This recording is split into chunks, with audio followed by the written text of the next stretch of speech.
Alright guys, well, as you know, walking in for a coyote stand this evening. So here's the deal. I'm going into a spot that I have absolutely pounded over the course of the last 2 months. I've probably been in this spot in the last 2 months probably 5 times, maybe even 6.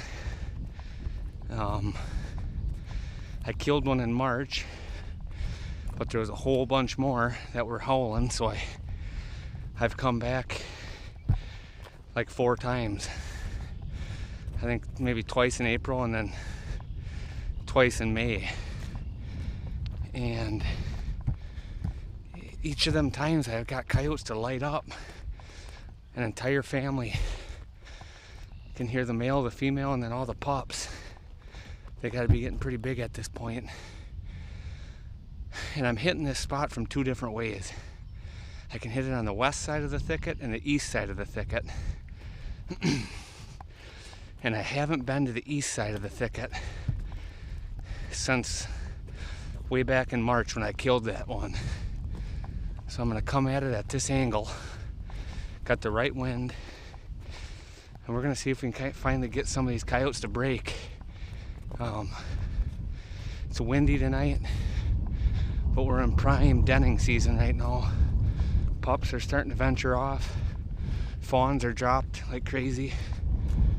So I'm gonna get in here and start playing some springtime sounds, and we're gonna see if we can't finally get one of these coyotes killed. So stay with me. We'll see what happens.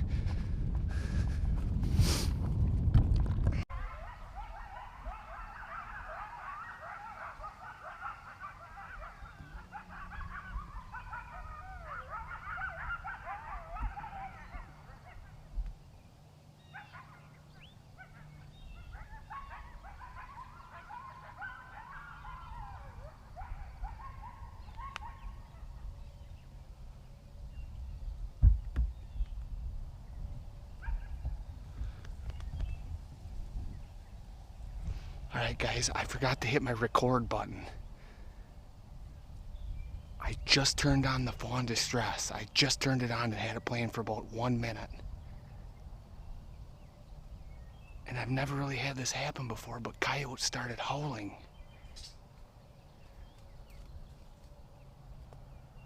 They started howling during the fawn distress.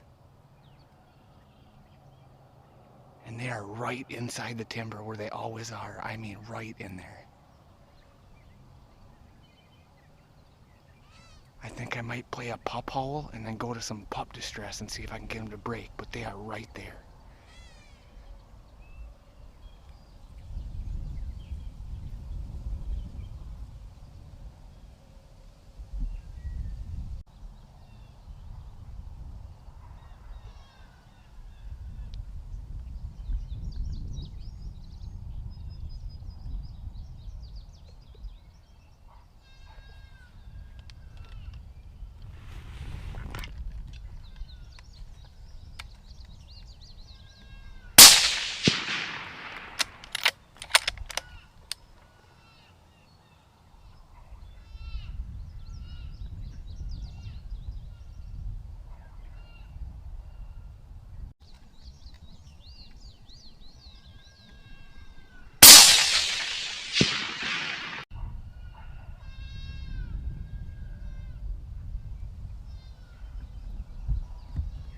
Bam!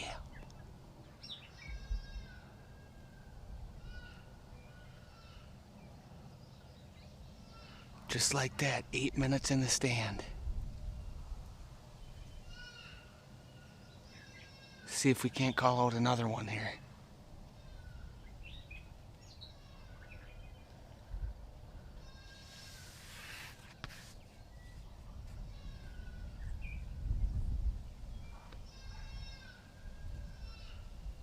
God, this 22-250 just hammers them coyotes.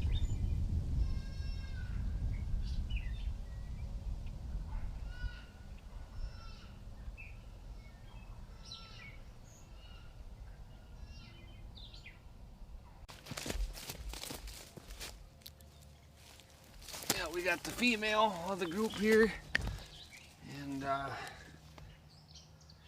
she still seems to be nursing a little bit, which is shocking because I was in here, this is a few weeks ago already, and them pups sounded like they were pretty good size. I mean, they were howling and carrying on right along with mom and dad, the whole group, so I'm sure dad and some of the helper pups will, or helpers from last year, you know, will help raise the rest of the litter here and hopefully have some more seed for next year. But I knew there was coyotes in here. As I said, you know, a lot of people say go to a spot and you don't call one in. Don't go back, you know, wait 2 months, wait 6 months, whatever. I have been hammering this spot. As I said on the way in, I've hit this spot. This is like my 6th time hitting it in the last 2 months. So, you know, that's like probably once every week and a half I've been coming in here. And the only reason is because I know they're here. They respond to me every single time. They just haven't showed up. And I knew that at some point I was gonna trigger them at the right time.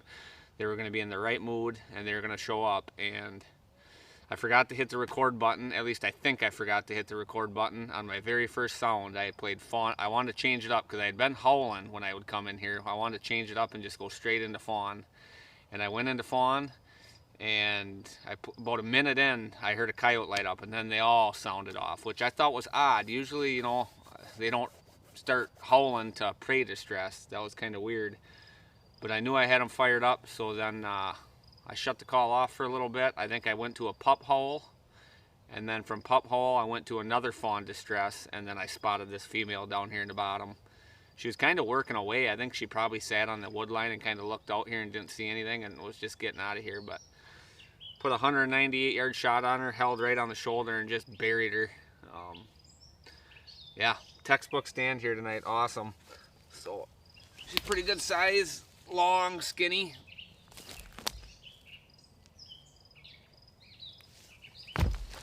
She stinks, I'll tell you that, bad. Oh, geez. She's an old dog. Holy smokes.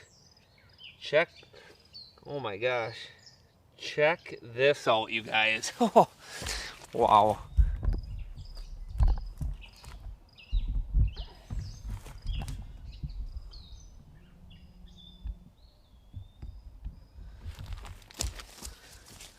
She's got some meth mouth going on.